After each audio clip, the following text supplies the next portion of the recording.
ওটা 11 জন।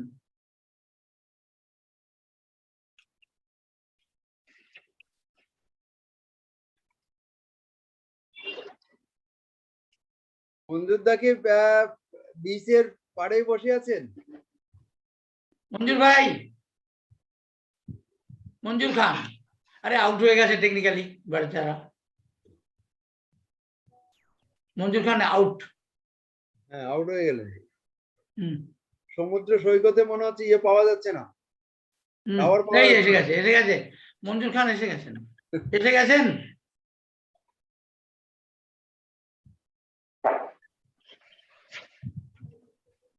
একবার একটু জানাকে একটু কল করবে।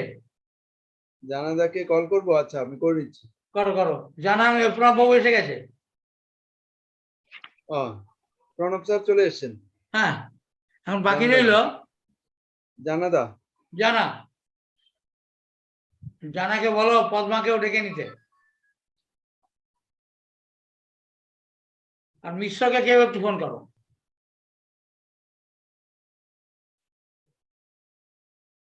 রিসার্চ কমিটিতে আমরা শেয়ার করেছি তো? হ্যাঁ হ্যাঁ, তাহলে সবাই তো পেয়ে গেছে। রিসার্চ আমাদের ইংলিশ এটা তো গ্রুপে শেয়ার করেছি। মঞ্জুর খান সাহেব, তোমা আবার চলে গেছে। ওই তো মঞ্জুর খান সাহেব, আপনার কটায় বেরিয়ে যাওয়া, আপনি তো আনমিউট আছেন, মিউট হয়ে রয়েছেন, মিউট, আনমিউট করুন। আমি বলছি কি, ওটা ওই লাইভ করার জন্য আমি ক্লিক করেছিলাম, আউট হয়ে গিয়েছিলাম, এখন আমি বুঝতে পারছি আর কি। বলছি আপনার কখন বেরিয়ে যেতে হবে, কটায়? আমি স্যার আমাদের এখানে 8টা, মানে আপনি 1 ঘন্টা থাকতে পারবো। ও ফাইন, ওটাই জানতে চাইছি। আচ্ছা, বলছি জানাদা ফোন ধরছেন না স্যার? হ্যাঁ ঠিক আছে, চলো। আর মিশ্রাকে ধরবা, মিশ্রা?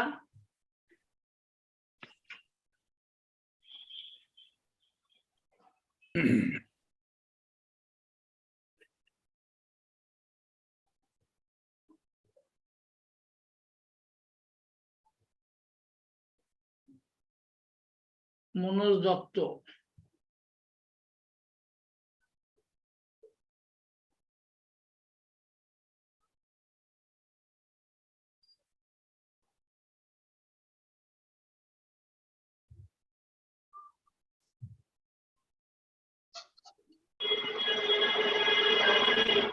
हाँ, गुड इवनिंग मिश्रा जी। अच्छा अच्छा, ठीक है, ओके ओके।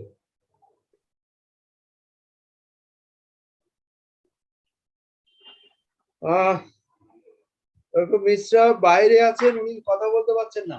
ঠিক আছে, ঠিক আছে।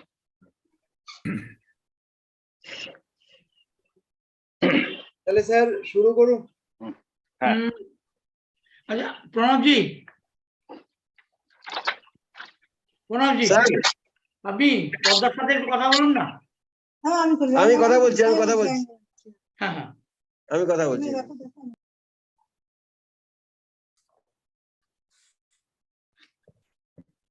2 মিনিট পরে শুরু করুন।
মোনা, স্যার মোনা নেই রে? স্যার আছি। বলছি এই সুতপা দিদিমণি লিখেছে জুমের লিংক উইথড্র করা হয়েছে। স্যার ফোন পিক করছে না, ওটা মনে হচ্ছে না স্যার এই আমাদের দিল্লিতে একটা এনসিএইচ থেকে একটা সেমিনার করছে সিসিআরএইচ থেকে, ওখানে ওরা ব্যস্ত আছে। ও ঠিক আছে। বিজ্ঞান ভবনে আজকে একটা সেমিনার চলছে, ওখানে ব্যস্ত আছে মনে হয়। ঠিক আছে ঠিক আছে।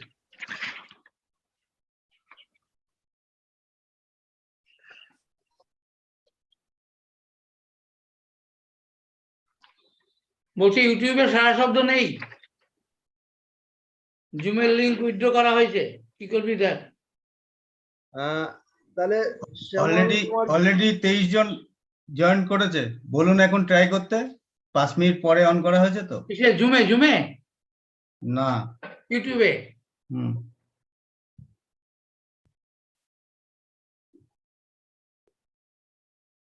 ঠিক আছে, আমি লিখলাম ট্রাই ফর ইউটিউব।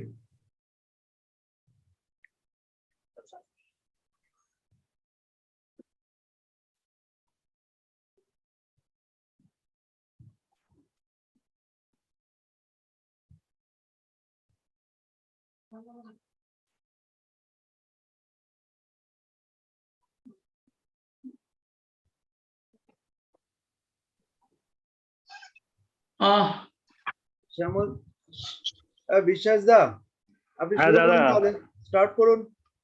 আচ্ছা আচ্ছা আচ্ছা, ঠিক আছে।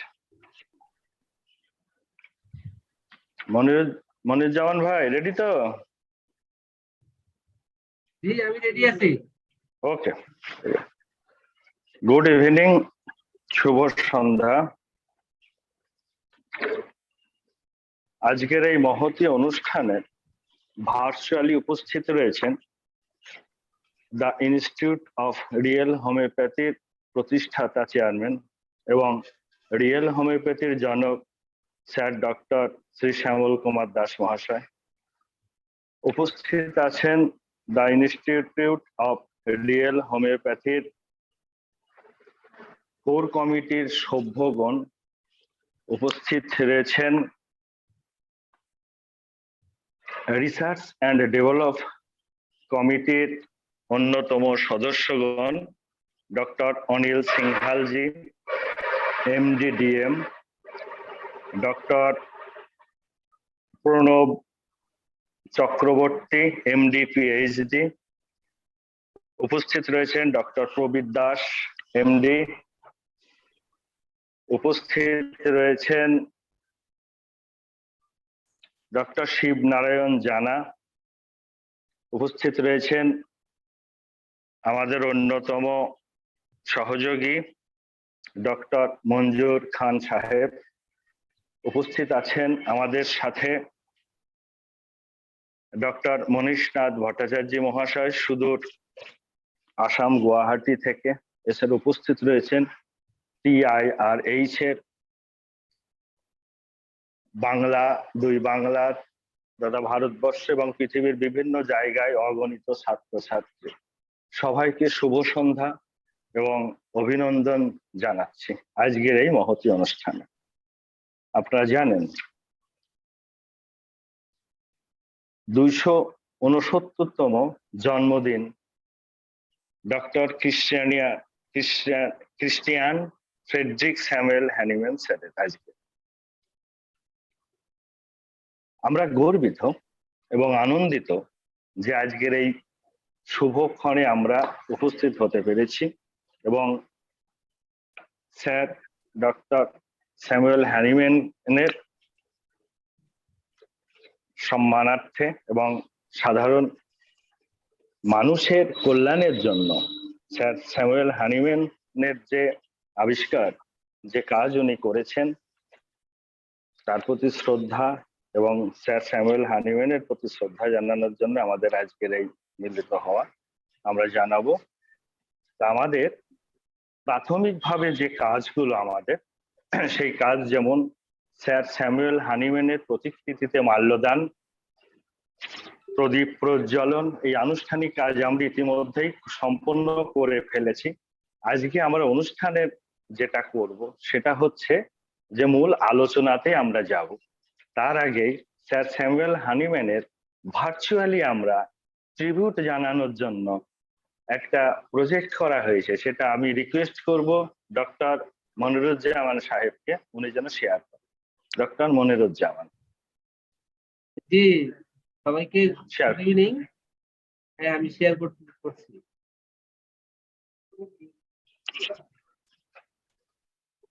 দেখা যাচ্ছে?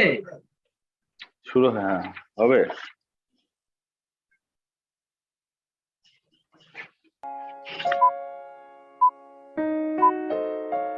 যেটা ভালো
ধন্যবাদ ডক্টর মনিরুজ্জামান সাহেবকে। আপনারা জানেন ডক্টর স্যামুয়েল হ্যানিম্যান নিজেকে কখনো হোমিওপ্যাথি পদ্ধতির আবিষ্কারক দাবি করেন, তবে এ বিষয়ে কোনো দ্বিমত নেই যে স্যার হ্যানিম্যানই প্রথম ব্যক্তি যিনি সদৃশ্য বিধানের উপর ভিত্তি করে পূর্ণাঙ্গ বৈজ্ঞানিক এ চিকিৎসা পদ্ধতি প্রবর্তন করেছিলেন। প্রচলিত সমস্ত চিকিৎসা পদ্ধতি থেকে এই নীতি প্রয়োগ পদ্ধতি সম্পূর্ণ স্বতন্ত্র। তাই স্যামুয়েল হ্যানিম্যান নিঃসন্দেহে প্রচলিত হোমিওপ্যাথির জনক। প্রায় 4 শতাব্দী পূর্বে প্রোটেস্ট্যান্ট ধর্মের প্রবর্তক ও জার্মান দেশীয় ধর্মযাজক মার্টিন লুথারের মতন হ্যানিম্যানকেও তৎকালীন গোঁড়া চিকিৎসকদের চিকিৎসা পদ্ধতির নানা প্রকার ভ্রম, কুসংস্কার ও মতবাদের বিরুদ্ধে একাকী দাঁড়াতে হয়েছিল। এই জন্য ডক্টর স্যামুয়েল হ্যানিম্যানকে অনেক লাঞ্ছনা, অনেক নিগ্রহ, অনেক দুঃখ ভোগ করতে হয়েছিল। প্রাতঃস্মরণীয় বিজ্ঞানী স্যার ডক্টর স্যামুয়েল হ্যানিম্যানের 269তম জন্মদিনে আমরা আমাদের শ্রদ্ধা নিবেদন করছি। আমি প্রথমে আজকের এই মহতী অনুষ্ঠানের প্রথমেই আমি অনুরোধ করব TIRH এর প্রতিষ্ঠাতা চেয়ারম্যান, রিয়েল হোমিওপ্যাথির জনক, জীবন্ত কিংবদন্তি, আমাদের সবার প্রিয় স্যার ডক্টর শ্যামল কুমার দাস মহাশয়কে অনুরোধ করব উনি আজকে তার ট্রিবিউট পেশ করুন। স্যার শ্যামল কুমার দাস মহাশয়কে অনুরোধ।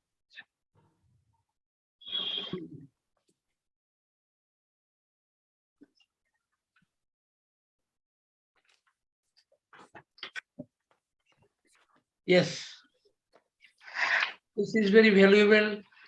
This is very memorable day for all of us, as we are the followers. All the homeopathy lovers, teachers, students, everybody are the follower. But we real homeopath, no doubt, we follow. We respect Sir Hahnemann in every prescription. Nobody has done this. We pay tribute Sir Hahnemann in every prescription. This is my motto, to pay tribute to anybody with his works. I think this is the main important thing. If you want to pay tribute to anybody, you should follow his principles. One day I will not be here. That time you should remember, you should pay any tribute to me, then you should, if you want to respect me, then you should mention my idea, my path. That is, oftenly I called it the divine route. So in this way, I want to pay tribute to Sir Hahnemann only through his works.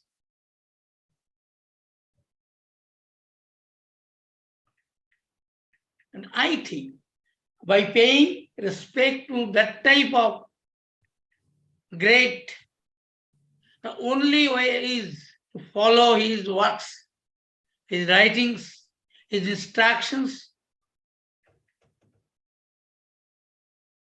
And I advise you, you should also do this, only following his works. WHO has given the definition of health. But Sir Hahnemann has given more important and useful definition. In his words, I want to say, health is nothing but the presence of reason-gifted mind in an individual is the indication of proper health.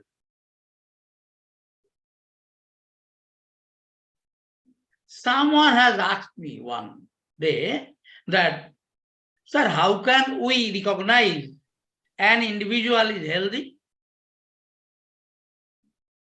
Instant answer came to my mind that Sir Hahnemann has given the most important, most pinpoint definition, that is presence of reason-gifted mind, which is mentioned in the aphorism 9. So I think Sir Hahnemann has made the route easy with his definition of health. Where there is reason-gifted mind, the person is healthy. Because in case of any individual, they are sick or they are diseased. Here we have find our ways from Gregor John Mendel that sick, it is the existence of 6 true diseases. These 6 true diseases may present in an individual in 3 forms. One is inactive form, another is active form, another is overactive form. And there must not be present the reason-gifted mind. Reason-gifted mind in another way, we can say the controlling capacity. This is not good, so I should not do it. This is bad, I should do it in a smooth way. All these things is possible only healthy person. But today, we are real homeopath. From this idea, we can tell it, yes, where there is a different harmful group of gene responsible for 6 true diseases, or inactive permanently, the person, the individual is healthy. And there must be reason-gifted mind. So with Sir Hahnemann, following Sir James Taylor Kent and Gregor Johann Mendel, we are paying tribute to the definition of health. And that way was first indicated by Sir Christian Friedrich Samuel Hahnemann. Next one, the Sir Hahnemann was so great that he mentioned very clearly in the footnote of aphorism 149. Sir has nicely told that selection of medicine is a laborious job. Sometimes it is a very laborious job. Then what to do? Fundamental research, fundamental study is very needed. This is the greatness of Sir Samuel Hahnemann. He never told that what he has told, this is final. This is why it is. Now, Sir was a great personality. So, I think before me, there was no stalwart has done this job which is wanted by Sir Hahnemann. With God's blessing, I have done it. I have proved it in very many ways that I have followed the great personality, Sir Christian Friedrich Samuel Hahnemann. And we are following Sir's instruction. And better to say, the root of real homeopathy, it was planted in aphorism 81.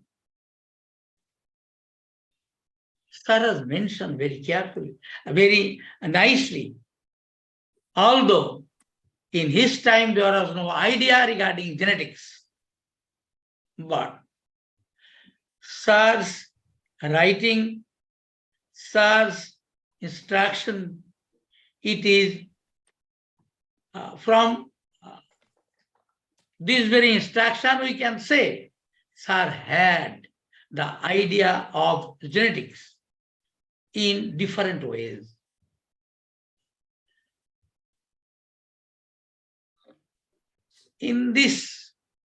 With this, we can tell it that Sir Samuel Hahnemann was modern scientist without having idea on genetics.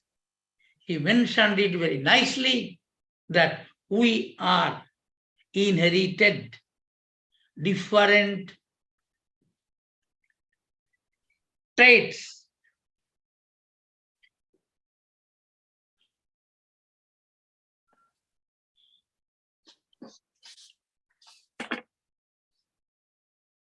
Different traits from our thousands of generations we are having. Now, how can it will inherit? So something is there through which this is inherited from generation after generation. So in spite of having no idea regarding genetics, Sir has mentioned all these things. So we can tell that Sir Hahnemann was At that time, Sir Hahnemann was a modern scientist. So by these three ways, we always pay tribute to Sir Hahnemann, following his instructions through every prescription. I must tell all of you today that we should not neglect, we should not forget the instruction of Sir Hahnemann. And in real homeopathy, what I have done only is the followers of Sir Hahnemann. Some criticizers always tell that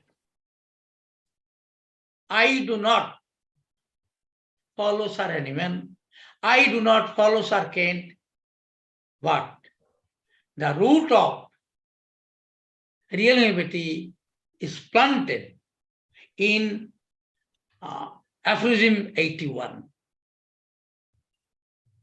So, I think I pay great tribute to Sir Hahnemann following his works. And I always advise you to follow this. And this is the only way to pay tribute to Sir Hahnemann. Thank all of you.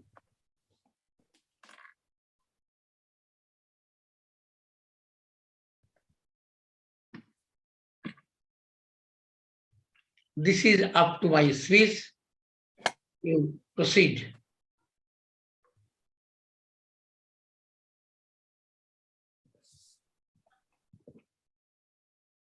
Now you please call Sir Sinhalji.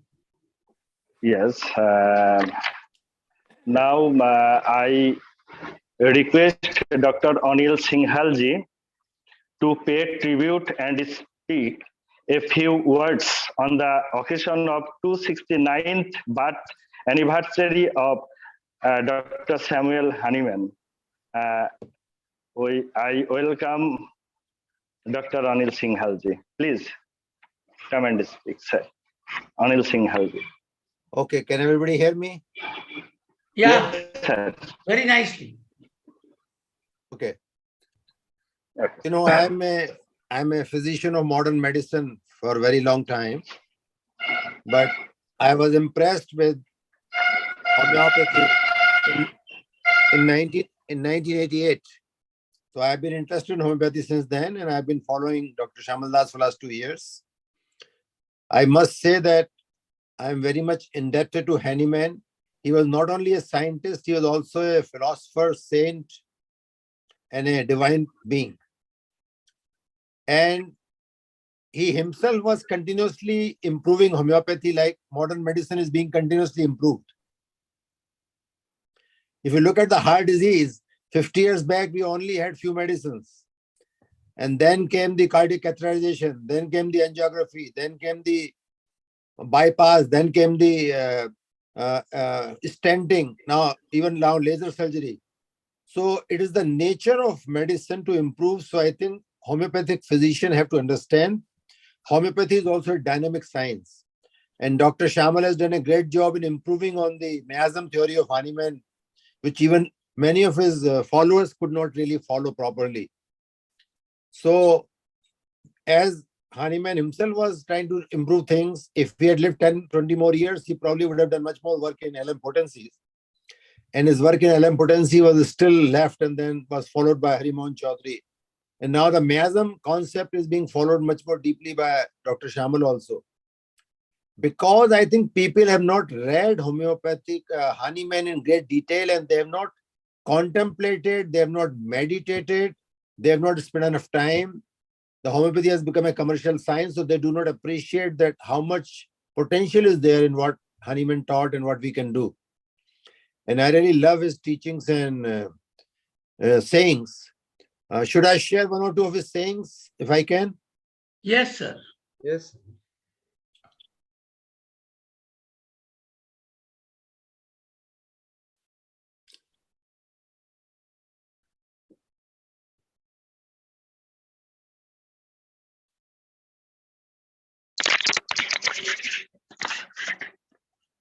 Please continue, sir. Okay, I just brought a few. Thank you. Yes. Now I like this saying very much. There must be some limit to the thing. It cannot go on to infinity. So it is a beautiful saying. Can everybody see it? Yes, yes. So I think that shows that although homeopathy is a great science, although it has also its limit, and the only infinity is the divine wisdom. So if we really want to improve on homeopathy, we have to connect to God to get the infinite wisdom, to get to the infinity. This is a very common saying of Hahnemann. Everybody knows it. So I will still read it. The highest ideal of cure is rapid, gentle, permanent restoration of disease. That is lifting and annihilation. Look at the word annihilation of the disease in its entire extent of the shortest, most reliable and least disadvantageous way according to clearly recognizable, realizable principles. And unfortunately, modern medicine doesn't do that as homeopathy does. This is also very interesting. I do not know if I am mistaken, but it seems that no one can obtain more truths important to humanity from chemistry than from any other science. And I must tell you, I do not know any modern physician who is as qualified as Hahnemann. Nobody knows chemistry like him. No doctor knows practical chemistry. He used to make his own potencies and give it people right there and then. Can you believe it? Nowadays we get potency from outside. And I'm very sorry to say that majority of the homeopathic physicians do not have very good knowledge of making the remedies. I talk to them, they don't know anything. They can't even make a simple remedy, which is unfortunate. I myself have made a remedy in America. We went to the shrubs and we got, what is the remedy called for liver? Tell me the name. Pardon? No, mother tincture for liver. For liver. Mother tincture, For liver. centesimal potency. No. I'm talking about a herb used for liver disease, a liver condition. Tell me the common mother tincture. Carduus marinus, Carduus. Chelidonium. Okay. I went myself in Pennsylvania to a marsh places. There was a river, and we dig out the chelidonium. We came out, we brought to the lab. We macerated it, put in the alcohol, and I was so happy to make chelidonium mother tincture. I brought it from America, made by me, 1 pound. It's still lying in my house in Dehradun. So just to tell the importance of how chemistry is important for homeopathy. This saying, I think Hahnemann is saying that modern medicine tries to cure a disease by dissimilar medicines like antibiotic, but his theory depends on only the similar disease can be treated. So this is all I have to say about Hahnemann, and I love him. Thank you very much. Thank you very much, sir. Thank you, Thank you very sir, much. for latest information.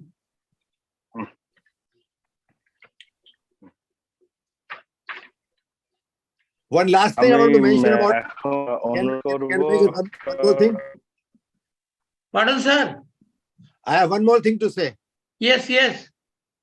You know, by studying the miasm Yes, sir. concept of diseases of Hahnemann, we know that he was also aware of the genetics and inheritance. Not in the modern sense, but he knew that diseases come from generations and generations. So we can also call him a biological father of genetics also. Thank you. Yes. Yes, thank you, sir. Where is madam? Madam? She has gone for important work, sir. Okay. Oh, yes. Okay. Proceed. Someone proceed with others. Thank you. Yes, sir. Yes, sir. এবার আমি অনুরোধ করব doctor Prabir Das মহাশয়কে। উনি এবার doctor Samuel হ্যানিম্যানের বাল্যকাল, শিক্ষা জীবন, ভাষাবিদ, অনুবাদক, লেখক, শিক্ষক, রসায়নবিদ, যদিও ডক্টর অনিল সিংহালজি বিস্তারিতভাবে তার রসায়ন এবং প্রিপারেশন অফ মেডিসিন সম্পর্কে বলেছেন। চিকিৎসা ব্যবস্থার অনুশীলন, পরিবার পরিজন, মৃত্যু এবং গ্রন্থপঞ্জি, এই সমস্ত কিছু নিয়ে একটা বক্তব্য রাখার জন্য আমি অনুরোধ করব ডক্টর প্রবীর দাস মহাশয়কে। ডক্টর প্রবীর দাস। এটা কি স্ক্রিন ভিজিবল? স্ক্রিন দেখা যাচ্ছে? হ্যাঁ, স্ক্রিনে দেখা যাচ্ছে। দেখা যাচ্ছে? ওকে, যাচ্ছে, দেখা যাচ্ছে, যাচ্ছে। ঠিক আছে। Respected Okay. my teachers and Guru, Dr. Shyamol Kumar Das, and respected members of the research committee, respected members of the core committees, respected members of the functional committee, and also my dear students. Today is the 279th birthday of Dr. Christian Friedrich Samuel Hahnemann. Now I am trying to describe a short biography of Dr. Samuel Hahnemann.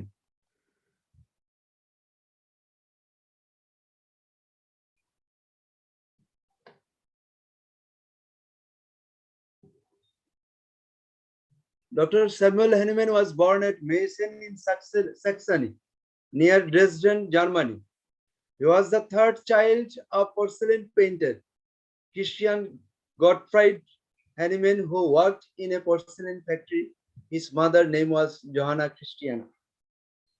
এটা বাংলায় যদি বলা হয়, উনি মেসেন Saxony Samuel Hahnemann জন্মগ্রহণ করেছিলেন জার্মানির ড্রেসডেনের মেসেনে।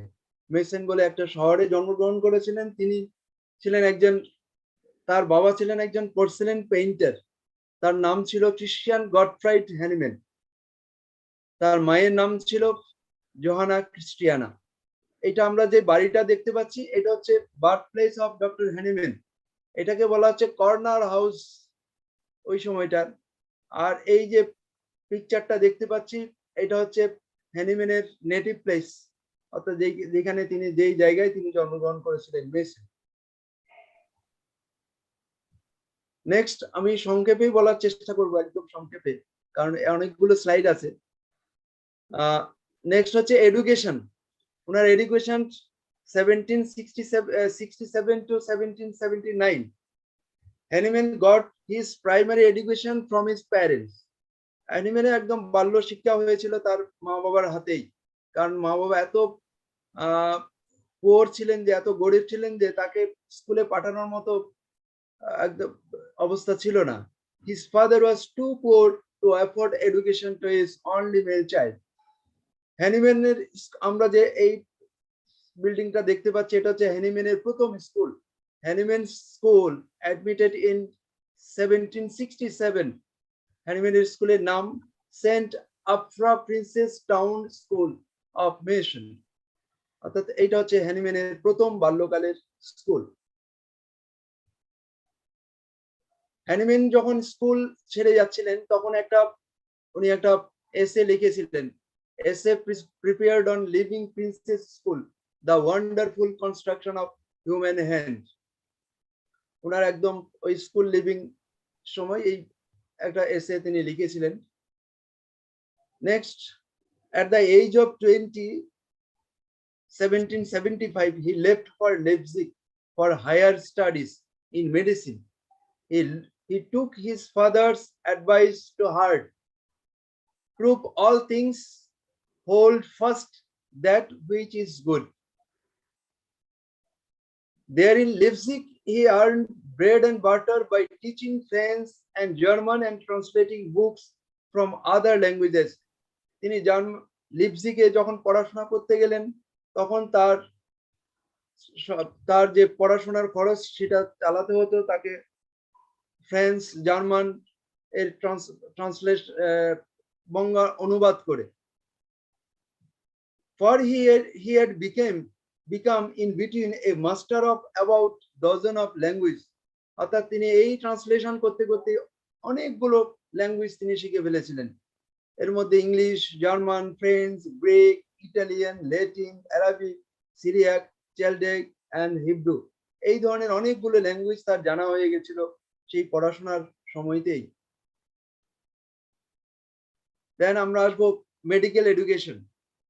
Medical education আমরা মেডিকেল কলেজ দেখতে পাচ্ছি, Leipzig medical school, which Hahnemann joined in 1775.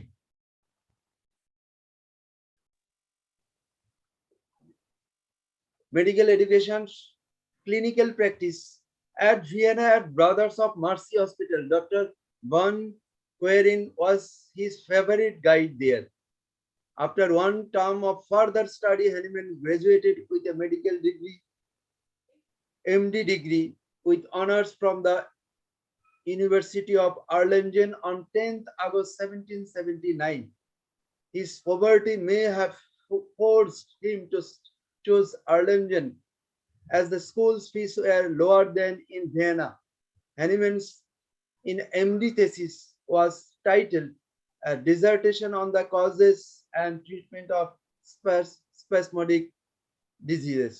Hospital at Vienna, এটা আমরা পিকচারটা দেখতে পাচ্ছি, ভিয়েনা হসপিটালে উনি ওই সময় পড়াশোনা করেছিলেন। এটা হচ্ছে আর্লেনজেন university, from where Dr. Hahnemann got MD degree in 1779. Medical practice and family life. In 1781, Hahnemann took a village doctor's position in the copper mining area of Mansfeld, Saxony. He soon married Johanna Henrietta Kuster and would eventually have 11 children. তিনি 1781 সালে একটা village doctor হিসাবে নিযুক্ত হয়েছিলেন Mansfield স্যাক্সনিতে। তারপরে তিনি জহানা Henrietta কুজলার নামে এক ভদ্রমহিলার সঙ্গে বিয়ে হয়েছিল এবং তার 11 জন সন্তান ছিলেন সেই সময়। After abandoning medical practice and while working as a translator of scientific and medical textbooks from 1777 to 1806, তিনি মেডিকেল প্র্যাকটিস ছেড়ে দিয়েছিলেন। ছেড়ে দেওয়ার পর তিনি শুধু scientific and medical text book গুলো ট্রান্সলেশন করে যাচ্ছিলেন। সেটা হচ্ছে 1777 থেকে 1806 খ্রিস্টাব্দ পর্যন্ত। Hahnemann traveled around Saxony for many years, staying in many different towns and villages for varying length of time, never leaving far from the river Elbe, and settling at different times in Dresden, Turgu, Leipzig, Cothen, before finally moving to Paris in June 1835. Hahnemann's জীবন কিন্তু খুব সহজ ছিল না। বিভিন্ন প্রতিবন্ধকতার মধ্য দিয়ে ওনাকে চলতে হয়েছে এবং এক জায়গায় তিনি কোনোদিন স্থির হতে পারেননি বিভিন্ন প্রতিকূল ব্যবস্থার জন্য। তাই জন্য তাকে বিভিন্ন জায়গায় ওই একই জায়গায় বিভিন্ন জায়গায় তাকে ঘুরতে হয়েছিল। সেই জায়গাগুলোর নাম হচ্ছে ড্রেসডেন, টার্গু, লিপজিগ, কোথেন, এগুলোই। Next, married with Johanna Leopoldine Henrietta Kuster on 17th November 1782. Johanna Leopoldine Henrietta Kuster সঙ্গে তার 17 নভেম্বর 1782 খ্রিস্টাব্দেই বিবাহতে উনি আবদ্ধ হন। আচ্ছা, ক্রিয়েশন অফ হোমিওপ্যাথি, কিভাবে তিনি হোমিওপ্যাথি ক্রিয়েশন করলেন, কিভাবে সৃষ্টি করলেন। Hahnemann was dissatisfied with the state of medicine in his time and particularly objected to practices such as bloodletting. He claimed that the medicine he had been taught to practice sometimes did the patient more harm than good. Hahnemann, আজকের দিনে আমরা as a homeopath আমরাও একই জিনিস দেখি, modern সিস্টেমে আমাদের treatment করে যত না ভালো হচ্ছে তার চেয়ে আমরা বেশি ওষুধি যুক্ত রোগ অর্থাৎ ড্রাগ ডিজিজ আমরা তৈরি করছি। তখনকার হ্যানিম্যান সময়ও তাই হয়েছিল। তিনি এইভাবে অর্থাৎ ডিসস্যাটিসফাইড ছিলেন তার সময়ের সেই চিকিৎসা ব্যবস্থার সম্বন্ধে। তিনি কোন একটা জায়গায় লিখছেন, My sense of duty would not easily allow me to treat the unknown pathological state of my suffering brethren with these unknown medicines. The thought of becoming in this way a murderer or malefactor towards the life of my fellow human beings was most terrible to me. So terrible and disturbing that I wholly gave up my practice in the first years of my married life and occupied myself solely with the chemistry and writing. বলছেন আমার ওনার বিয়ের প্রথম বছরের মধ্যেই উনি medical practice একদম বন্ধ করে দিলেন। তারপর তিনি বিভিন্ন রকম অনুবাদ করতে শুরু করলেন। কেন করলেন? যে তখনকার যে চিকিৎসা ব্যবস্থা বলছেন, এই চিকিৎসা ব্যবস্থা যে যা আমরা মানুষকে সুস্থ করছি তার চেয়ে বেশি আমরা অসুস্থ করে দিচ্ছি। তাই জন্য তিনি এগুলো এই চিকিৎসা ব্যবস্থা ছেড়ে তিনি কেমিস্ট্রি এবং বিভিন্ন রাইটিংস নিয়েই ব্যস্ত ছিলেন।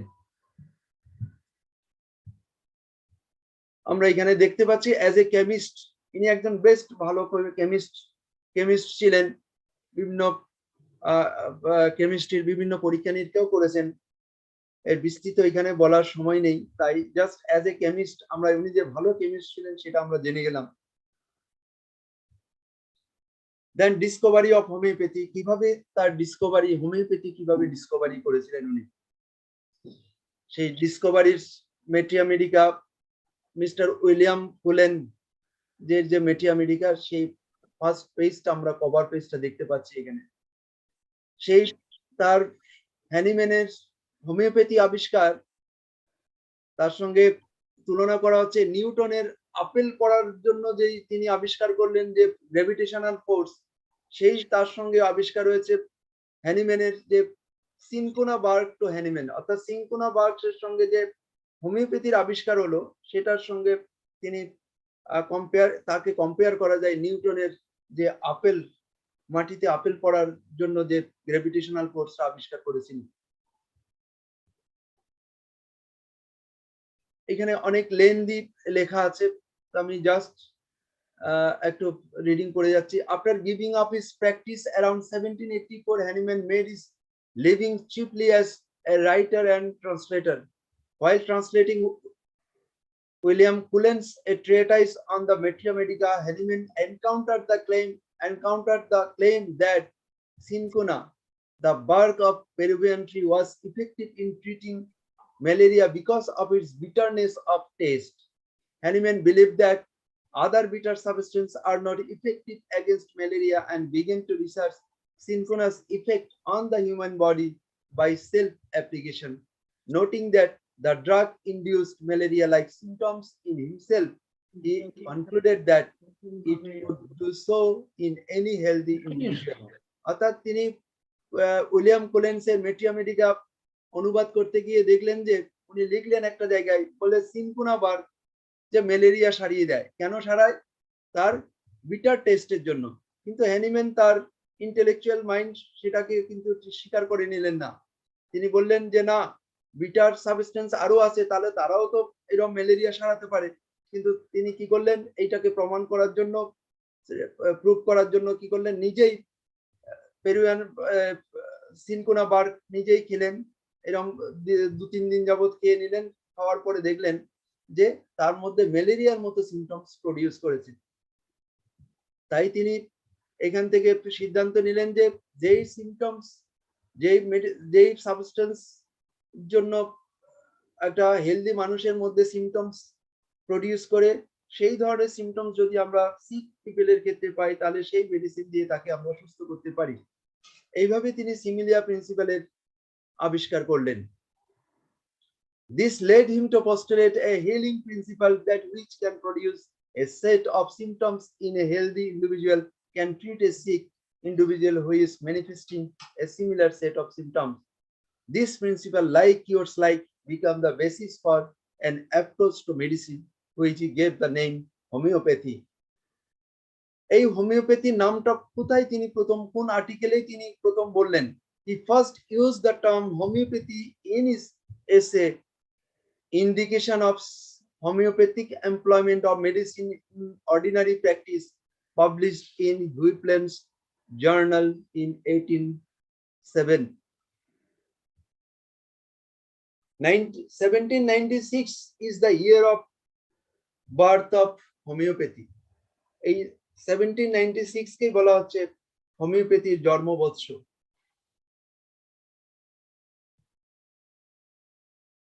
এবার the following are some of the articles he published through which he elaborated the concept of homeopathy, অর্থাৎ কনসেপ্ট অফ হোমিওপ্যাথির সমর্থনে আরো তিনি এমন কিছু আর্টিকেল তিনি সেই সময় পাবলিশ করলেন যেগুলো হোমিওপ্যাথিকে আরো জোরদার ভাবে সমর্থন করা যায়, আরো বেশি পাকাপোক্ত করা যায়।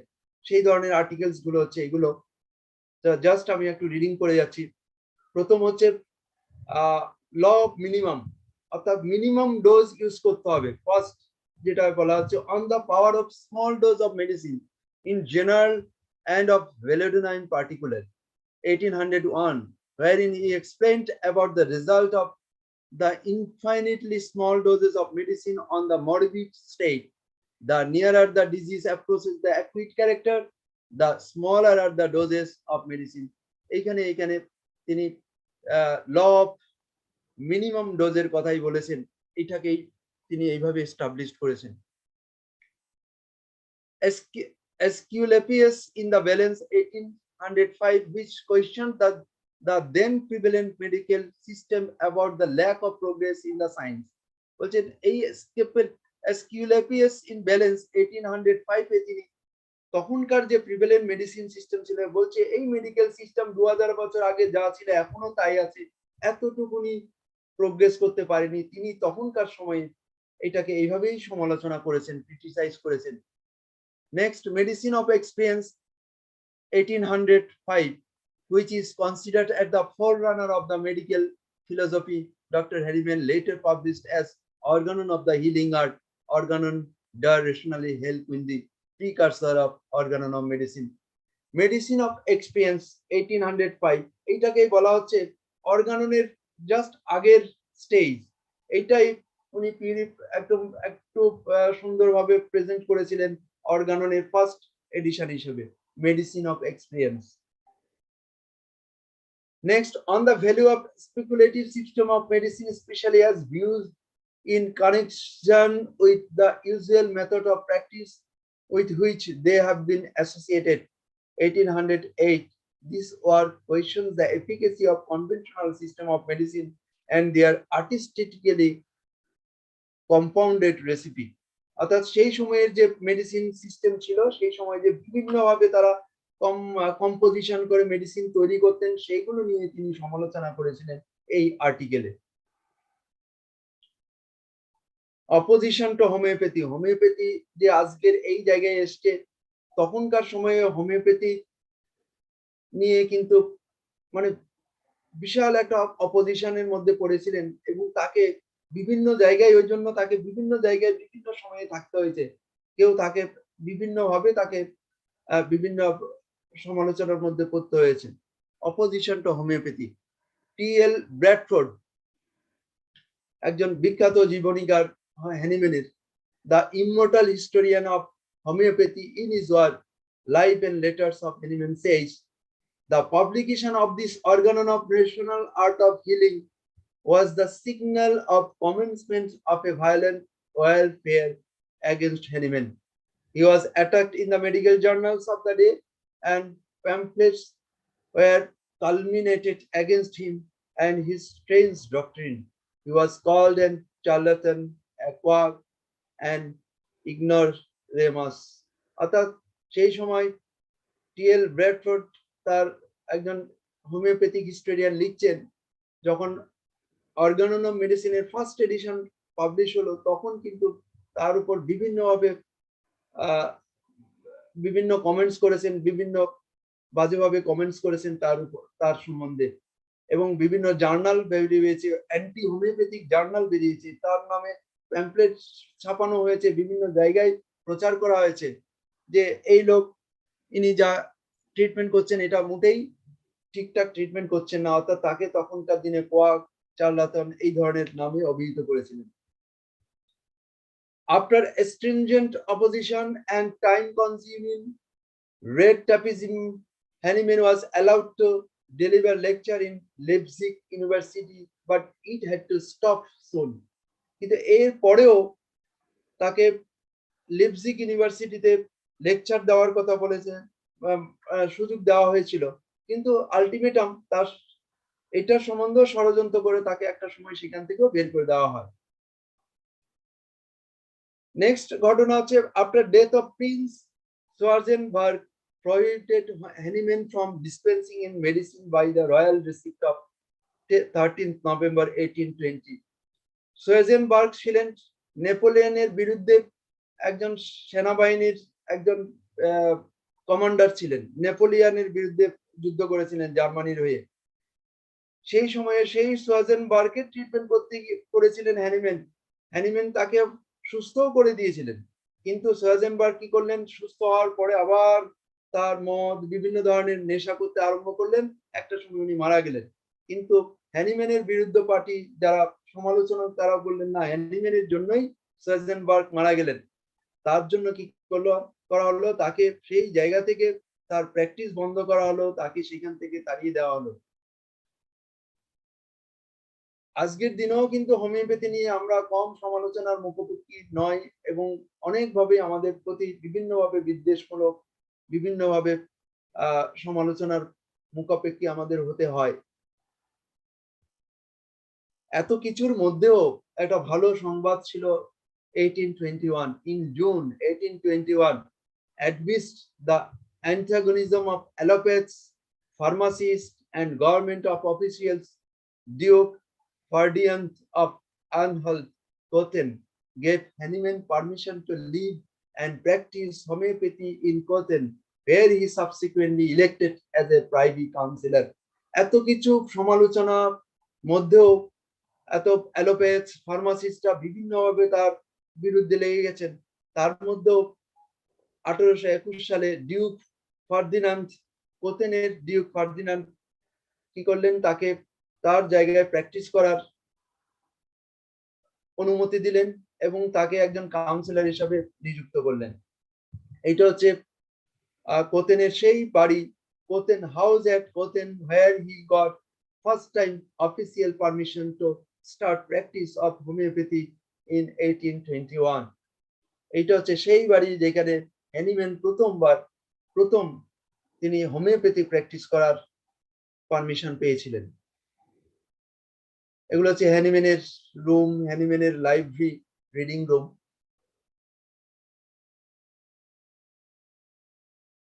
The following are the major works of Dr. Hahnemann that form the basis of homeopathic education and practice.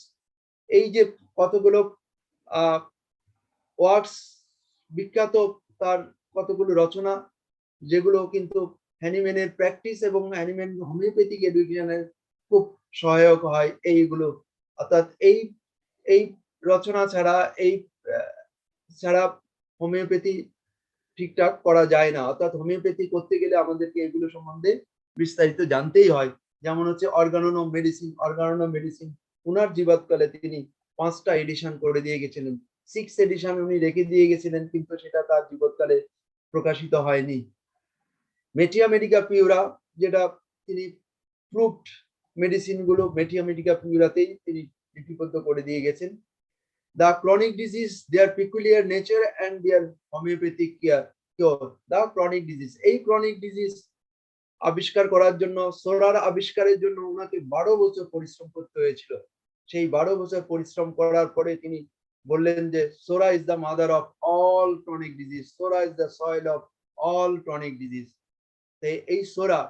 এই সোরা সম্বন্ধে বলতে গিয়ে তিনি অ্যাফরিজম 81-এ বলেছেন, এই সোরা হচ্ছে জেনারেশন আফটার জেনারেশন মানুষের যে জেনের মধ্য দিয়ে প্রবাহিত হয়। অর্থাৎ উনি জেনেটিক ডিজিজ সম্বন্ধে কিন্তু এই দ্য ক্রনিক ডিজিজের মধ্যেই দিয়ে আমাদেরকে হিন্টস দিয়ে গেছেন, যদিও বা তখনকার দিনে জেনেটিক্স এর এত উন্নতি হয়নি। আজকে আমাদের জেনেটিক্স ডিজিজের উপর আমরা বিভিন্ন রকম আমরা দেখছি তার ডিসকভারি করার জন্য বিভিন্ন রিসার্চ হচ্ছে। আলটিমেটলি এখনো পর্যন্ত জেনেটিক ডিজিজের জন্য জেনেটিক মেডিসিন সেভাবে আবিষ্কার হয়নি, কিন্তু হ্যানিম্যান 225 বছর আগে তার chronic disease, nature of chronic ডিজিজের মাধ্যমে, মায়োসমিটিক ট্রিটমেন্টের মাধ্যমে আমাদের তার জেনেটিক ডিজিজ সম্বন্ধে আমাদের আলোকপাত করে দিয়ে গেছিলেন। এবং আমরা এখন real homeopathy, as a real homeopath যেটা আমরা করছি, হ্যানিম্যানের এই ক্রনিক ডিজিজ নিয়েই আমরা কিন্তু আলটিমেটাম ট্রিটমেন্টটা করছি, যেটা আমরা জেনেটিক্যালি ট্রিটমেন্ট করছি মানুষের। তার লেসার রাইটিং এ তার লেটার, তার বিভিন্ন রকম তার রচনাগুলো, তার বিভিন্ন পেপারস গুলো সবগুলো লেসার রাইটিং এ লেখা আছে। হ্যানিম্যানের লেটার্স, তার ওন রাইটিংস এ কিছু লেটার এটা কালেকশন করেছি, আমরা একটু দেখবো আজকের দিনে ওনার কেমন লেখা, কিভাবে লিখেছেন, কি সুন্দর হাতের লেখা। Death of first wife Johanna Leopoldine Henrietta Kutzler. Hahnemann's wife after nearly 48 years of a happy married life and the mother of 11 children died on 31st March 1830. This great woman offered Hahnemann company, solace, and undisturbed private life in the face of miseries, extreme poverty, and torments of a more or less nomad life. Behind every great man, there is a great woman, is an old adage, old saying. অর্থাৎ তার হ্যানিম্যানের এই যে Johanna লিওপোল্ডিন Henrietta কুজলার তার প্রথম wife, তিনি কিন্তু প্রতি মুহূর্তে ওনাকে সঙ্গ দিয়ে গেছিলেন, এবং তার যে যাযাবর জীবন, সেই যাযাবর জীবনের যে এত মিজারিয়াস লাইফ, এত যে কষ্টকর লাইফ, তিনি কিন্তু হাসি মুখে মেনে নিয়েছিলেন, এবং তাকে তার এই বিখ্যাত হওয়ার পেছনে উনি একজন মহিষী নারী।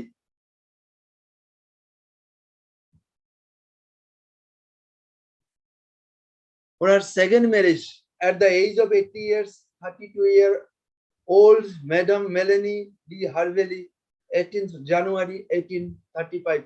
1835 এর 18 জানুয়ারি ম্যাডাম মেলানি ডি হারভেলি নামে একজন প্যারিসের একদম সুন্দরী ভদ্রমহিলার সঙ্গে তার বিয়ে হয়, এবং তিনি শুধু সুন্দরী ছিলেন না, তিনি বিচক্ষণ ছিলেন, তিনি খুব ইন্টেলিজেন্ট ছিলেন তখনকার দিনে, এবং তার বেশ ক্ষমতাবান মহিলা ছিলেন। By a royal decree of August 12, 1836, Hahnemann was granted to practice medicine in Paris. He got everything for it the human beings aspire: name, fame, recognition, money, honor, comfort, and the most necessary, all peace. অর্থাৎ তার সঙ্গে বিয়ে হওয়ার জন্য তার যে প্রভাব ছিল, সেই প্রভাবের জন্য তিনি প্যারিসে আরেকটা আরো ভালো জায়গা পেলেন, সেখানে তিনি কিন্তু তার লাইফে সব পেয়ে গেলেন। 80 বছর বয়সে তার এতদিনের যে কষ্টকর লাইফ, এত ভাবে তিনি কষ্ট করে গেছেন, সেটা কিন্তু প্যারিসে গিয়ে উনি সব পেয়ে গেছেন। সেখানে নেম পেয়েছেন, ফেম পেয়েছেন, রিকগনিশন পেয়েছেন, মানি পেয়েছেন, অনার পেয়েছেন, কমফর্ট পেয়েছেন, এবং আলটিমেটাম যেটা হয় আমাদের জীবনের শান্তি, সেই শান্তিটা তিনি সেখানে পেয়েছিলেন। হ্যানিম্যানের basic contribution of Hahnemann, basic contribution, ওনাকে বলা হচ্ছে experimental pharmacology, father of experimental pharmacology. ইনি ছিলেন প্রথম লোক যিনি হচ্ছে পটেন্টাইজ মেডিসিনকে পটেন্টাইজ করে সেটাকে প্রুভিং করেছেন হেলদি হিউম্যান বিইংস এর উপর। তিনি প্রথম করেছিলেন। তার ওই সময়ের যে পলিফার্মাসি, বিভিন্ন রকম মেডিসিনের যে মিশ্রণ এর জন্য যে মেডিসিন উনি দিতেন ওই সময় চলতো, সেটাকে থেকে তিনি একদম বলছেন না, একটাই মেডিসিন দেওয়া হবে এট এ টাইম, সেটা হচ্ছে সিমপ্লেক্স, ল অফ মিনিমাম। তিনি প্রথম চালু করেছিলেন জেনারেলাইজেশন টু ইন্ডিভিজুয়ালাইজেশন, বলছে জেনারেলাইজেশন হবে না, ইন্ডিভিজুয়ালাইজেশন ট্রিটমেন্ট করতে হবে। Each and everyone is a unique, প্রত্যেকটা মানুষ একটা মানুষ হচ্ছে স্বতন্ত্র, পৃথিবীতে জন্মগ্রহণ করে স্বতন্ত্র হয়ে, তাই জন্য প্রত্যেকের জন্য আলাদা আলাদা মেডিসিন খুঁজতে হবে। Generalization to individualization. Reform in the treatment of insane, তখনকার দিনে পাগল হলে মানসিক রোগীকে কিন্তু মানুষ সমাজ থেকে বিতাড়িত করে দেওয়া হতো, এবং তাদেরকে বলা হতো এর বিভিন্ন রকম ভূতে, জিন, এই ধরনের, তাদেরকে সমাজের বাইরে রেখে দেওয়া হতো, এবং যাও ট্রিটমেন্ট করা হতো তাদেরকে বিভিন্নভাবে টর্চার করা হতো। সেখানে হ্যানিম্যান প্রথম বললেন যে না, মেন্টাল ডিজিজ অর্থাৎ ইনসেনের ট্রিটমেন্ট করতে হলে তাদেরকে কোনো রকম যাতনা দিয়ে ট্রিটমেন্ট করা যাবে না, তাদেরকে কিন্তু ঠিকঠাক মানে তাদের সঙ্গে ওয়েল বিহেভ করতে হবে, ভালোভাবে বিহেভ করে তবে তাদেরকে ট্রিটমেন্ট করতে হবে। সেটা আমাদের অ্যাপারিজম 210 থেকে 230 অর্গান মেডিসিনের একদম মেন্টাল ডিজিজ সম্বন্ধে, মেন্টাল ডিজিজ কিভাবে আমাদের ট্রিটমেন্ট করতে হয় তিনি কিন্তু ডিটেলসে বলে দিয়ে গেছেন। খুব সুন্দর, যেটা আজকের দিনে ফলো করা হচ্ছে যে সাইকিয়াট্রিক ট্রিটমেন্টের ক্ষেত্রে, যেটা হ্যানিম্যান 225 বছর আগে বলে দিয়ে গেছিলেন মেন্টাল ডিজিজের ট্রিটমেন্ট কিভাবে করতে হয়।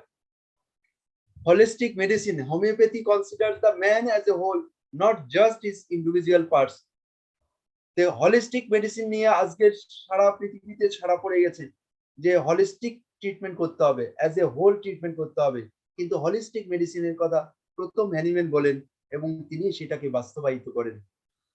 দেন last not the least, treatment and prevention of hereditary susceptibility, যেটাকে বলা হচ্ছে জেনেটিক ট্রিটমেন্ট, যেটা আমাদের স্যার ডক্টর শ্যামল কুমার দাস বলছেন যে আমরা আমাদের through real homeopathy genetic treatment করছি।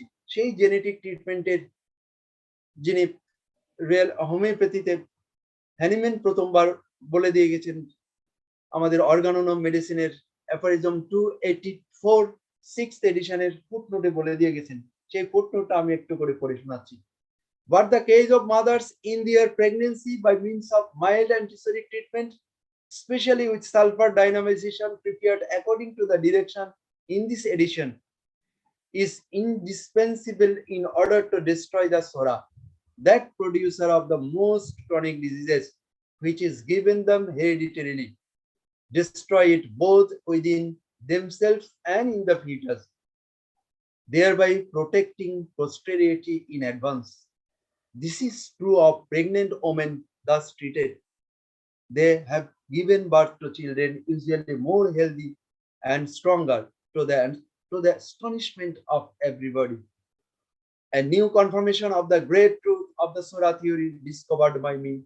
উনি এই বলছেন যে মায়েদের প্রেগন্যান্সি অবস্থায় যদি আমরা অ্যান্টিসোরিক ট্রিটমেন্ট করে দিতে পারি, সেটাকে যদি আমরা এখন একটু মডিফিকেশন করে যদি বলি আমাদের স্যার ডক্টর শ্যামল কুমার দাসের থিওরি অনুযায়ী মায়োসমেটিক ট্রিটমেন্ট যদি আমরা ডিউরিং প্রেগন্যান্সি করে দিতে পারি, তাহলে কিন্তু আমাদের হেরিডিটারি থেকে যে আমরা অ্যাক্টিভ যে ট্রু ডিজিজ গুলো পাবো সেগুলো কিন্তু সেখানেই আমরা ইনঅ্যাক্টিভ করে দিতে পারি। যার ফলে কি হচ্ছে, পরবর্তীতে আমাদের বার্থ ডিফেক্ট, কনজেনিটাল ডিফেক্ট নিয়ে বাচ্চা জন্মগ্রহণ করবে না। যদিও করে সেটা কিন্তু আমরা পরবর্তীতে আবার ট্রিটমেন্ট করে অ্যান্টিমায়োসমেটিক ট্রিটমেন্ট করে সেই বার্থ ডিফেক্টটাকেও আমরা অনেকটা মিনিমাইজ করে দিতে পারি। This is the beauty of homeopathy. এইটাই হচ্ছে হোমিওপ্যাথির সৌন্দর্য, যেটা 225 বছর আগে হ্যানিম্যান বলে দিয়ে গেছেন, সেটা আমরা থ্রো রিয়েল হোমিওপ্যাথি বাস্তবায়িত করার চেষ্টা করে যাচ্ছি। জেমস টাইলার কেন্ট এই সম্বন্ধে বলেছেন। James Tyler Kent in his lecture on homeopathic Mathematica in the carbo-based chapter 30th paragraph mention about birth defects, here he said, you will be astonished after 10 years of real homeopathic practice. এই যে real homeopathy ওয়ার্ডটা আমাদের sir নিয়েছেন, সেটা কিন্তু এইখান থেকেই নেওয়া হয়েছে। স্যার কিন্তু বিভিন্ন সময় আমাদেরকে বলেছেন, তা আমরা এইখান থেকে real homeopathic practice, you will be astonished after 10 years of real homeopathic practice that you have so few deformed babies, that they have all grown up and prospered, that their little defects and deformities have been outgone, and that they are more beautiful than most children because they have been kept orderly. Hahnemann Kent তার আরো এটাকে modify করে দিয়ে বলে গেছেন, যদি আমরা 10 বছর রিয়েল হোমিওপ্যাথিক প্র্যাকটিস করতে পারি, তাহলে কিন্তু আমাদের যে প্রো জেনারেশন যে আমাদের ডিফর্মিটিস আসার কথা, সেটা কিন্তু অনেকটা কমে যাবে। এবং যদিও বা আসে, তাকে যদি আমরা রিয়েল হোমিওপ্যাথিক ট্রিটমেন্টের মধ্যে রাখি, তাহলে কিন্তু সেই ডিফর্মিটিটাকেও আমরা এমন ভালো করব, যেটা সুস্থ মানুষ, সুস্থ বাচ্চা যে যা জন্মগ্রহণ করেছিল, যে রিয়েল হোমিওপ্যাথি ট্রিটমেন্ট করেনি, তার চেয়েও ভালো অবস্থায় আমরা তাকে সমাজে প্রতিষ্ঠিত করতে পারি। The long journey through the rough weathers of life comes to an end. Hahnemann breathed his last at 5 a.m. on 2nd July of 1843 at the age of 88 years. He died at the pinnacle of glory and triumph name and fame, success and prosperity.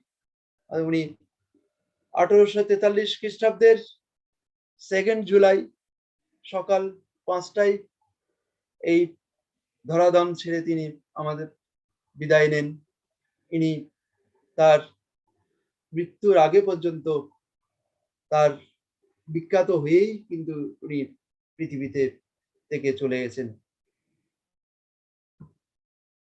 তিনি একটা জায়গায় লিখে গেছেন, I had not lived in vain, বলছে আমি যে জীবন অতিবাহিত করেছি আমি কিন্তু বৃথা জীবন অতিবাহিত করিনি, কিছু একটা করে গেছি। দারুণ একটা শিক্ষণীয় জিনিস, আমাদের প্রত্যেকেরই আমাদের লাইফেও এরকম কিছু করা উচিত। Thank you. আজকের যেহেতু হ্যানিম্যানের বার্থডে তাই কেক দিয়ে শেষ করলাম। Thank you all for patience hearing. Thanks.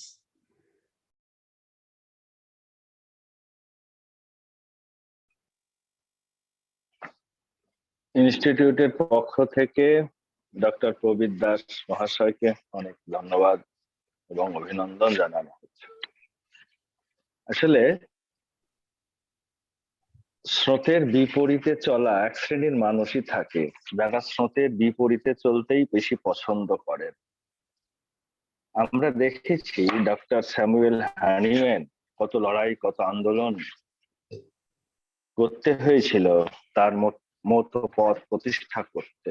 সেই সময় মার্টিন লুথারের মতো তাকে কাজ করতে হয়েছিল। ঠিক আমাদের বাঙালি সমাজেও রাজা রামমোহন রায়, ঈশ্বরচন্দ্র বিদ্যাসাগর সেই সতীদাহ প্রথা, বাল্য বিবাহ প্রচলন করতে গিয়ে বাঙালি নবজাগরণের যে সূত্রপাত হয়েছিল সেটাও বড় রোমাঞ্চকর একটা বিষয়। ঠিক তেমনি ডক্টর স্যামুয়েল হ্যানিম্যান স্যারের মতোই আমাদের স্যারও ডক্টর শ্যামল কুমার দাস মহাশয় প্রচলিত নীতির বিপক্ষে দাঁড়িয়ে রিয়েল হোমিওপ্যাথির প্রতিষ্ঠা করতে চেয়েছে। এই লড়াই আন্দোলনও স্যার স্যামুয়েল হ্যানিম্যানের মতোই স্বর্ণাক্ষরে লেখা থাকবে, এটা আমরা মনে করি।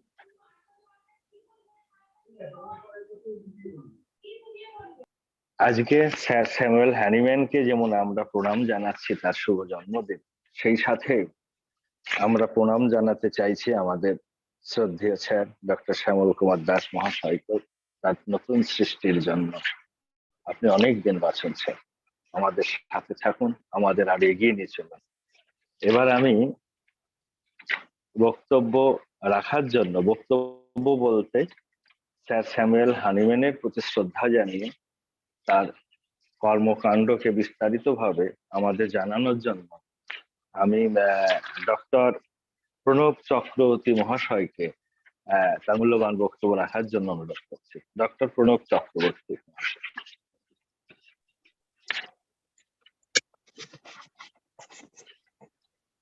হ্যালো। হ্যাঁ, হ্যালো। Hello, good evening. হ্যাঁ, বলুন। Good evening. Good evening, sir. Everybody Good present over here. At first, I pay my regards to our sir. Sir, please, sir. Yes, visible. Yes, ঠিক আছে। Who is to us an embodiment of Hahnemannian thoughts. He is not only a doctor, he is the embodiment of thoughts. Actually, what happened, scientists discovered a lot of things, but it is duty and responsibility of us who can give more, who can keep it more advanced. The sir is like that scientist who has taken charge of Hahnemannian thoughts to keep it more modern and more scientific way to explain. Actually, what happened, he was telling just last speech of Dr. Pravir, he is telling he left the practice. You know, this life, these are assigned. God has assigned him to do something great. And that is how he left the conventional practice. Actually, he is not meant for the practice. If he was doing practice, we might not have been achieved this fantastic system. So that is how he thought. He was a great chemist. You know what is that? He is a great chemist. He was the first person who discovered soluble mercury. Mercury can be soluble. Among all chemists, he is the first person to do it. Though he was not a chemist, he was a doctor, but still, how he has done it. I think he is a monk. Why, you know? As because he has seen what he has discovered, homeopathy, it is nothing but Indian spirituality. What I have seen. What we think of, what we see in our spirituality, that we can find in homeopathy. He has given importance to the vital force, which is nothing but what prana in our spiritual literature, you will find a prana. That is a vital force he has given importance. He didn't give this materialistic view of the body. He has given a concept of this another way, how to look into the human body, and that is how he has given he has taken as a, not as a matter. It is an energy, and natural energy, and moreover, he is the first person in the history of medicine, who has given philosophically explained cure, philosophically explained sick. Before that, no doctor was there who explained cure. What is cure? What should be? It should be the gentle. It should be the permanent. It a permanent inhalation. And this type of things, this concept has not given. Why he was not practicing that? You know, as because he was thinking that if I practice this conventional medicine, it is not good to the human beings. He has got it. He has got that this is doing a lot of harm. That is how he is feeling wrong. He is feeling fault within himself. And that is how he didn't do the practice. So another, this concept of natural cure also, you can see that he has explained. He has explained that today sir has added the 6 true diseases, but Hahnemann told 3 fundamental causes of all diseases. In his organomedicine, he has mentioned the fundamental cause of disease. In other way, he has described what sir has made it easy by the result of the disease, by taking and with the help of Dr. Kent, and result of the disease and true disease. That Hahnemann described a few so many years back with that by fundamental cause of disease. That this miasm, what miasmatic concept. But you know, really, what I used to think that due to sir, we are practically, it is explained in the organon, it is explained in the philosophy. We are teaching to the student the philosophy of miasms. But the practical use of the miasm, what sir made so easy, and has given a new light like that. In organomedicine, I think Dr. Pravir can say, I am not a teacher of organomedicine, but I think if I am not wrong, in case of acute diseases, there is no role of any miasmatic diagnosis. Am I right, Dr. Pravir? There is no role of miasmatic diagnosis in case of chronic miasmatic diagnosis. In case of acute miasm is there, but chronic miasmatic diagnosis has no role. But Yes. sir has shown us that yes, we have to consider this chronic miasm in case of to control the acute illness, acute sickness. And that is how really within last 1 year, I am attached with this science, with this real homeopathy. And I got very much confidence, what I was not before, as because we are failed to practice in acute diseases. We are failed to practice. Really, we were totally failure on that part. We are not confident enough to get, and that is how we sometimes, some things it was there on our mind that we are not doctor. Until unless you can't control the acute illness, acute sickness, you can't be a doctor. One skin disease patient you are treating for 1 year, we are trying by different type of medicines. he can stay. But at an acute cases, you have to control it within an hour. You will not give a time more than an hour. So here we are much more confident enough. Anyhow, a great practice, great pathy, which you have got through Dr. Hahnemann. That is how we are paying our regards, respects to him, and at the same time, we are giving the respect to our sir. We are very much fortunate enough to get our sir, who has given this. We are empowering us, always empowering us, and creating faith on us that we can do fantastic for the sickness, for the sick people. Thank you very much. Special thanks and congratulations is being given to Dr. Pranab Chakraborty for his valuable speech. Thank you, sir. আসলে sir Pranab Chakraborty, sir Prabir Das, doctor Anil Singhalji তাদের বক্তব্যে গিয়ে যে কথাটা বারবার বলতে চেয়েছেন, doctor Samuel হ্যানিম্যানের নির্দেশিত পথ অনুসরণ করার পরে আমাদের স্যার ডক্টর শ্যামল কুমার দাস 3টে ট্যুর ডিজিজের পরে আরো 3টে ট্যুর ডিজিজ জন্য যুক্ত করলেন। তারপরে আমাদের চিকিৎসা পদ্ধতি আমরা এত সহজে এবং এত কঠিন কেসগুলো এত সহজে হ্যান্ডেল করতে পারছি আজকে ডক্টর শ্যামল কুমার দাস মহাশয়ের জন্য। হয়তো পথটা প্রদর্শিত হয়েছিল ডক্টর স্যামুয়েল হ্যানিম্যানের হাত ধরে। আমরা গর্বিত, আমরা আনন্দিত। স্যার, এই দুজন স্যার মহামানবকে আমরা পেয়েছি, আমরা পেয়েছি। যাই হোক, এবার আমি বক্তব্য রাখার জন্য অনুরোধ করব ডক্টর শিব নারায়ণ জানা মহাশয়কে। ডক্টর শিব নারায়ণ জানা, আপনি আছেন আমি জানি, আপনি আপনার মূল্যবান বক্তব্য পেশ করেন। ডক্টর শিব নারায়ণ জানা, উনি দিল্লিতে থাকেন। ডক্টর শিব নারায়ণ জানা। মহাত্মা হ্যানিম্যানের, আচ্ছা সরি আমি বাংলায় শুরু করে দিয়েছি। বাংলায় বলুন না, বাংলায় বলুন, বাংলাতেই বলো জানা, বাংলায় বলুন স্যার। স্যার সিঙ্গল স্যার আছেন তো, তাই কই নেই তো, সিঙ্গল স্যার নেই।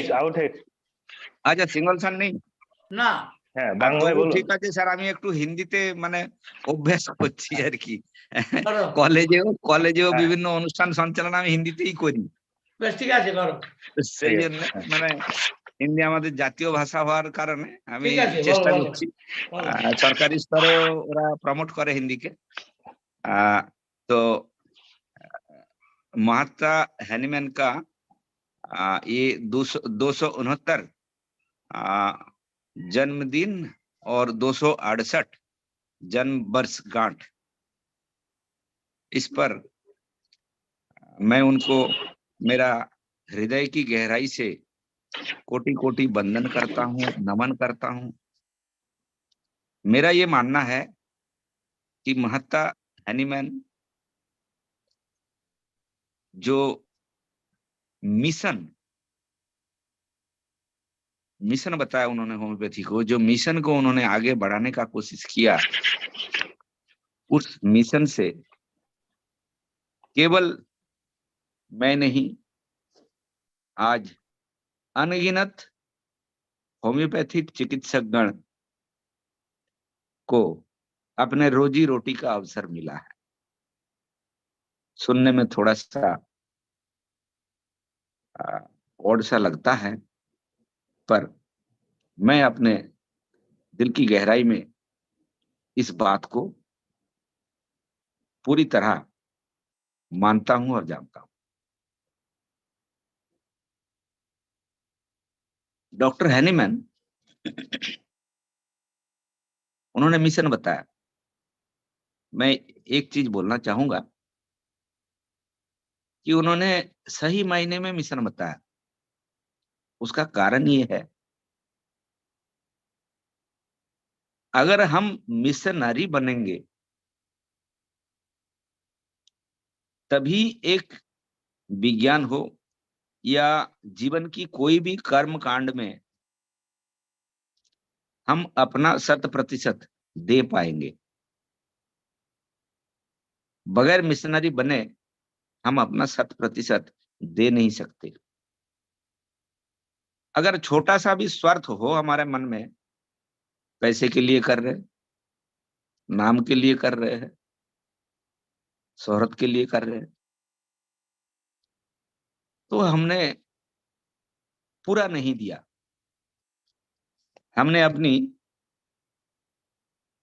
जीवन चलाने का या रोजी रोटी का उपाय ढूंढा। हमने इस विज्ञान के साथ, इस दर्शन के साथ, जो हैनीमैन, सुनाई दे रहा है ना सर? हाँ जी, हाँ जी। हाँ हाँ, जो हैनीमैन बता के गए, जो रास्ता हमें दिखा के गए, उसके साथ हम न्याय नहीं कर पाएंगे अगर हम मिशनरी नहीं बनेंगे। केवल मिशनरी बन के ही हम उसके साथ न्याय कर सकते हैं। आज की इस समारोह में हमने देखा, हमारा श्रद्धेय डॉक्टर श्यामल कुमार दास, जो निरंतर प्रयास के द्वारा आज ऐसे एक मुकाम हासिल किए जो बहुत होम्योपैथिक चिकित्सक के लिए सपने से कम नहीं है। डॉक्टर प्रवीर दास, डॉक्टर चक्रवर्ती, सिंगल सर, जो कि एक एलोपैथ होते हुए भी होम्योपैथी को इतना इज्जत करते हैं, इतनी मान्यता देते हैं, और उनके हृदय में होम्योपैथी के लिए जो प्यार हमने देखा, वो एक एलोपैथिक चिकित्सक होने के नाते उनकी बहुत बड़ी उदारता को दर्शाता है।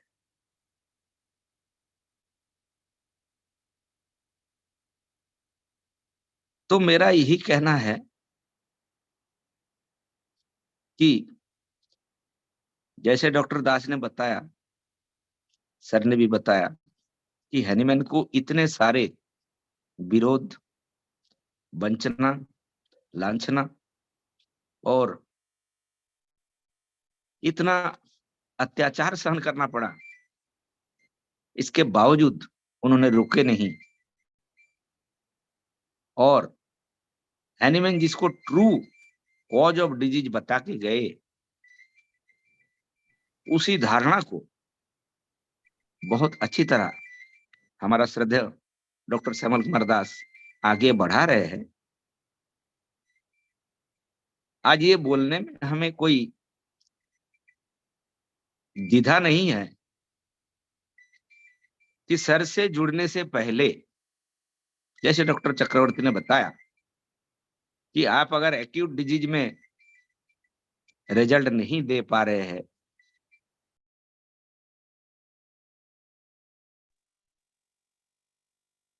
जो है खतरे में है, आपकी डॉक्टरी पूर्णता प्राप्त नहीं कर पाता है। आज सर ने हमें जो रास्ता दिखाया, हम तरुण रोगों में, हम संक्रामक रोगों में बहुत ज्यादा आज हम कॉन्फिडेंट है। इससे पहले हम इतना दावे के साथ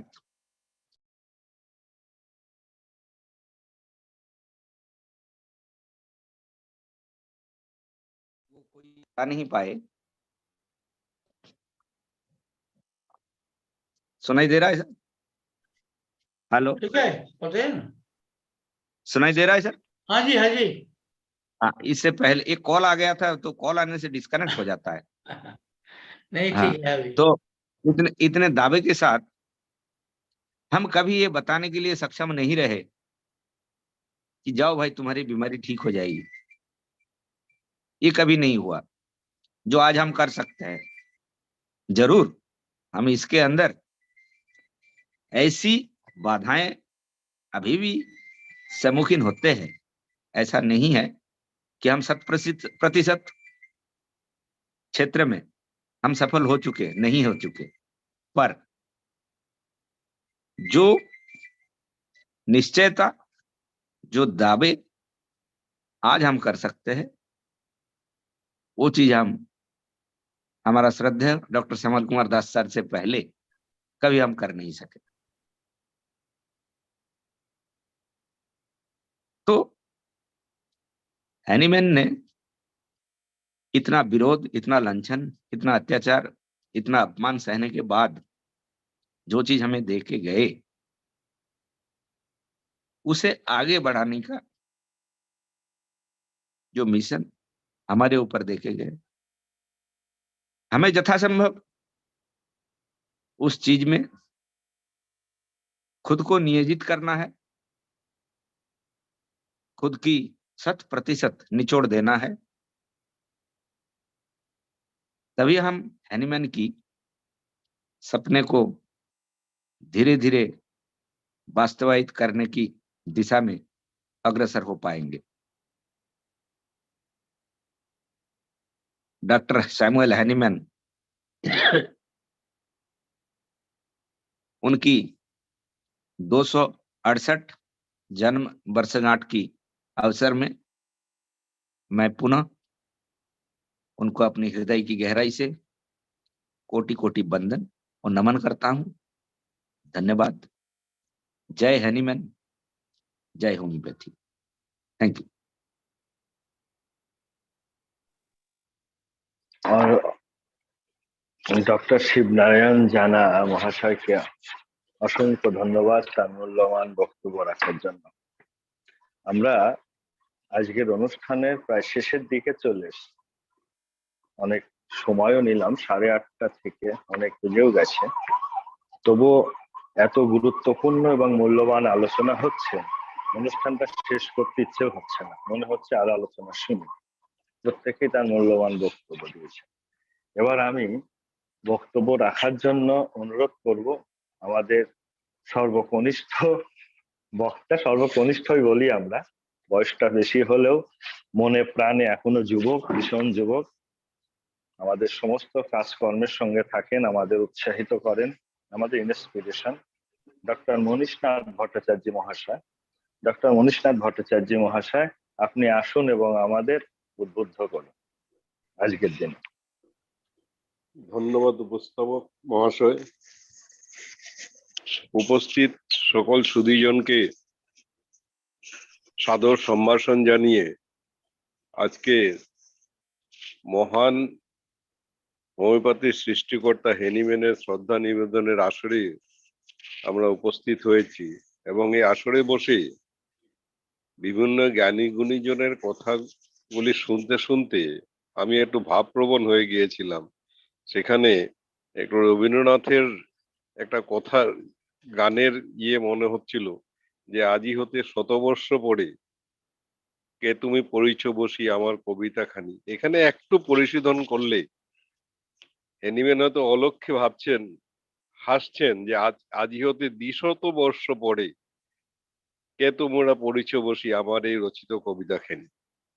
এবং বিশেষ করে বিভিন্ন জনের যে বক্তব্য ছিল এবং প্রবীর দাসের যে বক্তব্য, সেটা আমার মনে হচ্ছিল যেন একটা কবিতা উনি আউড়ে যাচ্ছেন, এত সুন্দর করে উনি উপস্থাপন করেছেন। এবং আমি উনাকে অনুরোধ করব এই যে উনি যে এটা তৈরি করেছেন সেটা যদি আমাদেরকে শেয়ার করেন তাহলে ভবিষ্যতে আমাদের অনেক কাজের জন্য সেটা অনেক সুবিধা হবে।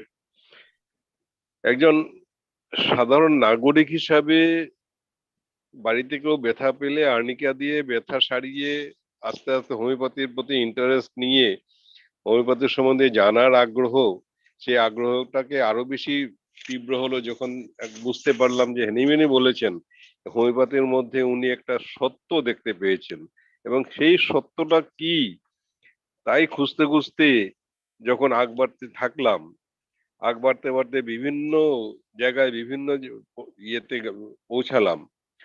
কিন্তু এখনো কিন্তু অর্গানন মেডিসিনের 1 নম্বর যে অ্যাপোরিজম, সেই অ্যাপোরিজমের কিছু কথা আমি এখনো বুঝতে পারিনি। ওখানে উনি লিখেছেন যে physicians high and only mission is to restore the sick to health. তারপরে to cure, তারপর আরেকটা অদ্ভুত শব্দ as it termed, এই জিনিসটা এখনো আমার মধ্যে ঘোরাফেরা করছে, cured as it termed, সেই কথাটা কি এবং কি বলতে চাইছেন উনি সেখানের মধ্যে। প্র্যাকটিক্যালি আমি কিন্তু আজ পর্যন্ত একজনও কিওর হয়েছে হোমিওপ্যাথি দিয়ে সেরকম মানুষ আমি আমার সান্নিধ্যে পাইনি। অতএব এই জিনিসটাও আমাদের একটা বিশদ আলোচনা এবং প্রাসঙ্গিকের মধ্যে আমাদের রাখতে হবে। হোয়াট ইজ সিক ন্যাচারালি, তার সঙ্গে what is to be cured, that is also a chapter we should consider, এবং সেটা নিয়েও আমরা যাতে ভবিষ্যতে আলোচনা বা ইয়েতে থাকি। আমি এই জিনিসটা এখনো বুঝতে পারিনি। তার সঙ্গে সঙ্গে আমি আমার অর্গানাইজারদের একটা অনুরোধ রাখবো, হ্যানিম্যান সম্বন্ধে আমি আর বিশেষ কিছু বলবো না। উনি যে মাস্টারপিস যা দিয়েছেন পৃথিবীকে, পৃথিবী এখন পর্যন্ত সেটা অনুধাবন করতে পারেনি। 200 বছর হয়ে গেছে, আরো কত শত বছর লাগবে সত্যিকারের উদ্ভাবন সেটা ইয়ে করতে। কিন্তু মানুষ যদি সেটাকে সত্যিকারের ইয়েতে নেয়, সত্যির আঙ্গিকে নেয়, তাহলে কিন্তু মানুষের জীবন, সোসাইটি সমস্ত কিন্তু একেবারে সুশৃঙ্খল অবস্থায় এসে যাবে, সেটা আমি বিশ্বাস করি। আমি অর্গানাইজারদের কাছে একটা রিকোয়েস্ট করব, হ্যানিম্যানের পরবর্তী যে উত্তরসূরি ডক্টর ক্যান্ট আমাদের রিয়েল হোমিওপ্যাথির একটা বিশেষ জায়গা দখল করে আছেন। মাইনাস হ্যানিম্যান, ক্যান্ট কোনো মতেই কিছু নন, কিন্তু হ্যানিম্যানের সঙ্গে সঙ্গে ক্যান্টের প্রয়োজনীয়তা বিশেষ করে আমাদের রিয়েল হোমিওপ্যাথির একটা বিশেষ গুরুত্বপূর্ণ স্থান দখল করে আছেন, যেটা আমরা স্যারের বিভিন্ন বক্তব্যে, বিভিন্ন ইয়েতে রেফারেন্সে আমরা পাই। এবং ইন্টারেস্টিংলি ক্যান্টের জন্মদিন হলো 31 মার্চ, তার 10 দিন পরে হ্যানিম্যানের জন্মদিন। অর্থাৎ এই দুইটা জন্মদিনই যাতে আমরা রিয়েল হোমিওপ্যাথটা পালন করতে পারি, সেই একটা অনুরোধ আমার থাকবে। ইভেন দুটাকে কম্বাইন করেও আমরা চেতনা করতে পারি। ধরুন 5th এপ্রিলে আমরা দুজনটাকে কম্বাইন করে একটা ইয়ে করলাম। যাই হোক, আমার ইয়েটা হলো যে আমরা ক্যান্টেরও সেই ইয়েটা, মানে ক্যান্টের জন্মদিনটাকে কিন্তু বিশেষ করে পালন করা হয় না কোনো হোমিওপ্যাথির ইয়ের মাধ্যমে। আমার অনুরোধ রইল ক্যান্টের জন্মদিনও যাতে আমরা পালন করি। এই বলেই আমার বক্তব্যটা শেষ করছি। ধন্যবাদ সবাইকে। ডক্টর মনীষনাথ ভট্টাচার্যকে অসংখ্য ধন্যবাদ। এবং স্যার মনীষনাথ ভট্টাচার্য মহাশয়ের প্রস্তাব আশা করি কর্মকর্তারা খুব বিবেচনা করে দেখবেন এবং প্রতিষ্ঠা করবেন। যাই হোক, অর্গানন অফ মেডিসিনে স্যার ডক্টর স্যামুয়েল হ্যানিম্যান যে কথাগুলো বলেছিলেন আজকের এই বিশেষ দিনে আমাকে উচ্চারণ করতে ভীষণ ইচ্ছে হচ্ছে। আমি পাঠকগণকে অবশ্যই সতর্ক করতে চাই, আলস্য পরায়ণতা, আরামপ্রিয়তা এবং গোয়ার্তুমি মনোভাব থাকলে সত্যের সাধক হওয়া যায় না। এবং মানব সমাজের সবচেয়ে পবিত্রতম পেশা চিকিৎসা কর্মের সঠিক পদ্ধতি অনুশীলনের যোগ্যতা অর্জনের জন্য শুধুমাত্র কুসংস্কার মুক্ত মন এবং উৎসাহ উদ্দীপনার সাথে অক্লান্ত পরিশ্রম করুন। যে চিকিৎসক এই চেতনায় চিকিৎসা কর্মে নিজেকে নিয়োজিত করেন, তিনি সরাসরি জগতের ঐশ্বরিক স্রষ্টার সাথে আত্মীকৃত হন, যার মানব সৃষ্টিকে তিনি রক্ষা করতে সাহায্য করেন এবং এতে জগতের স্রষ্টা কর্তৃক প্রতিনিয়ত আশীর্বাদ লাভের ধন্য হন। স্যার তার প্রত্যেকটি ক্লাসে, প্রত্যেকটি জায়গাতেই আমাদের একটা কথাই বলেন, আমাদের স্যার ডক্টর শ্যামল কুমার দাস মহাশয় বলেন যে প্রকৃত হোমিওপ্যাথি, প্রকৃত রিয়েল হোমিওপ্যাথি আমার খুব কম ছাত্রছাত্রী করতে পারছে। আমার জীবদ্দশাতেই এই অবস্থা হচ্ছে। তাহলে আমি যেদিন থাকবো না, অবশ্য স্যার আমাদের হৃদয়ে সবসময় থাকবেন, স্যারের অ্যাকর্ডিং টু স্যার, তাহলে রিয়েল হোমিওপ্যাথির কি হবে?